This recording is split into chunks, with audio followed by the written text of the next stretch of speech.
Свирихме на чаши, свирих на бас-китара, аз не свиря на китара. Много яко.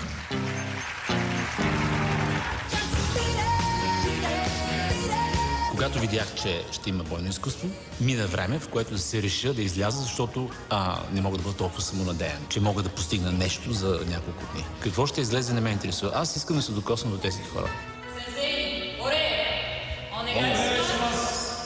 Разред се загряване. И Рими Тенкан. Точно. Този преход от ръце и крака, завъртане, тази елегантност, привидно лесна, мисля, че ми импонира т.е. допада ми на мене вътрешно. Като дигнеш по този начин пред себе си. Лесно се работи с него. Почти всичко, каквото показах, той много бързо попива и моментално възпроизвежда.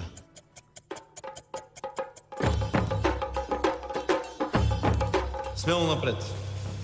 Ицуги Яши. Лека стъпка напред. Усещаш ли ставаш по-силен? При Ники нещата вървят много бързо. Той просто е талант за айкидо. Всичко, което подадахме, той го усвоява. Контрол на лакетната става.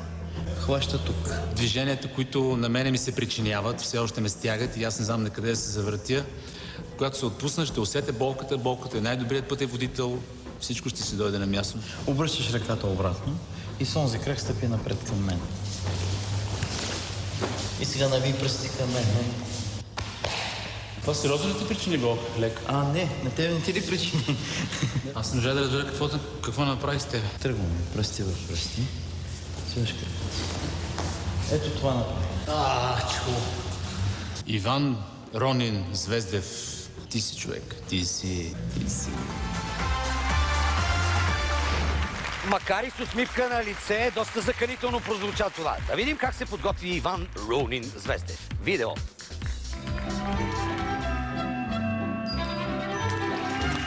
Много добре се чувствах като Чарли Чаплин, много удобно. Детска мечта, никога не съм предполагал, че ще бъда този герой. Представлението е било много хубаво. В Павликени само за това говорят.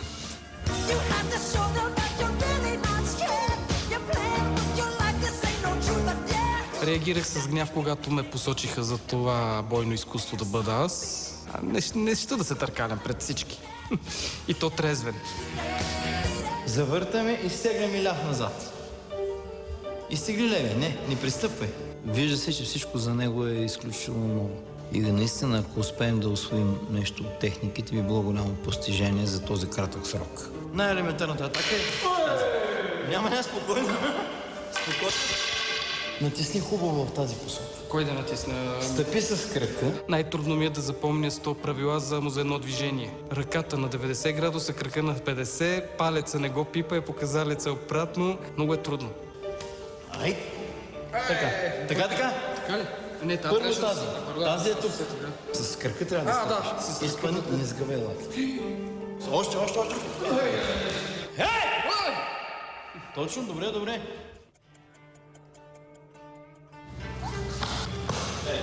Всяко движение, преместване е много прецизно, ама трябва да става и бързо. Аз мога или прецизно, или бързо. Двете не. Отиваш отстрани. Не подскачай така. Просто си движи краката. Да, давай. Тенкан назад. Когато даден човек може дадено нещо, не значи, че другия човек е никадърен. Така че на земята няма никадърни хора, има хора само, които не са си на мястото. Не. Забрави извеждането долу. Долу. Айде сега горе.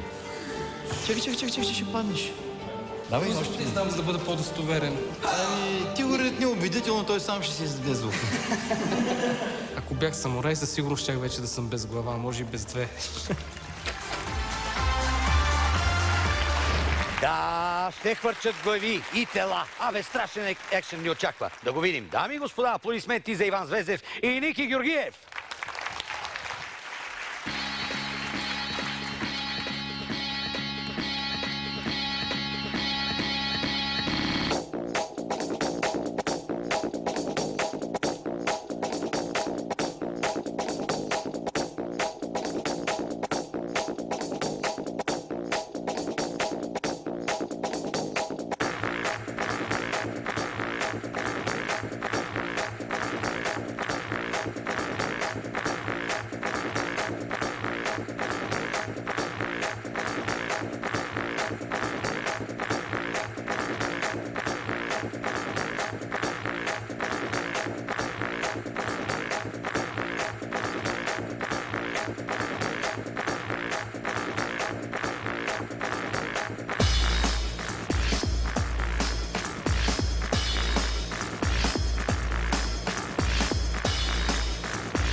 Аплодисменти за Ив Самурай Звездев и Ни Самурай Георгиев, дами и господа. Браво, бяхте страхотни. Какво плете, бе?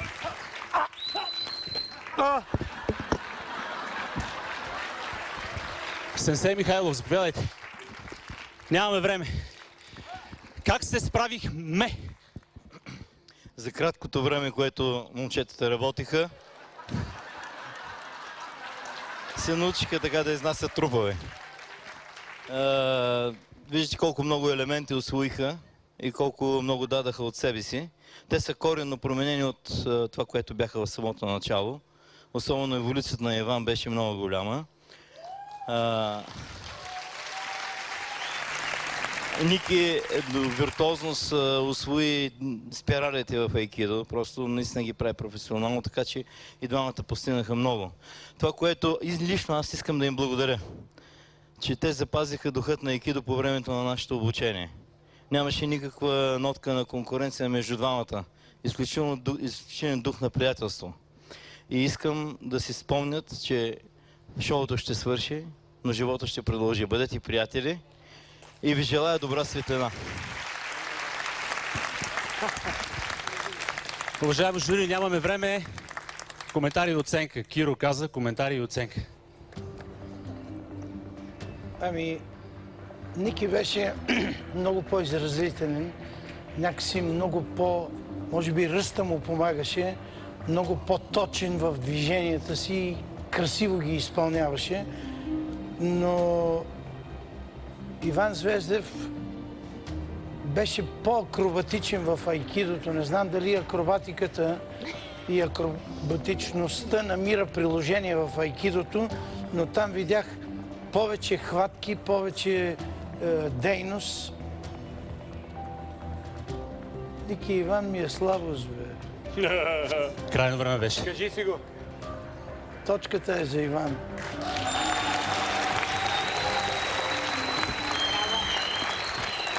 Ники. Поздравявам ви за наистина доброто и коректно отношение спрямо този спорт. За дилетант като Звездев направо е еволюция. Айкидо означава път на хармоничната сила. Ники, ти беше много по-хармоничен. Моята точка определено е за теб.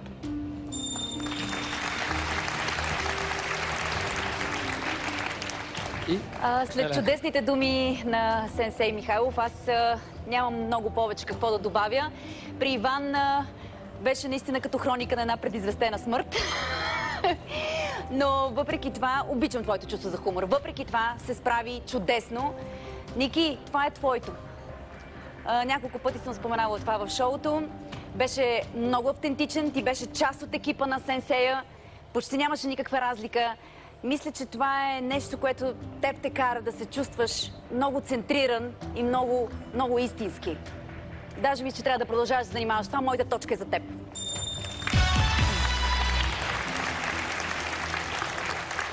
И победител в двубой номер 5 с 2 точки Ники Георгиев. България!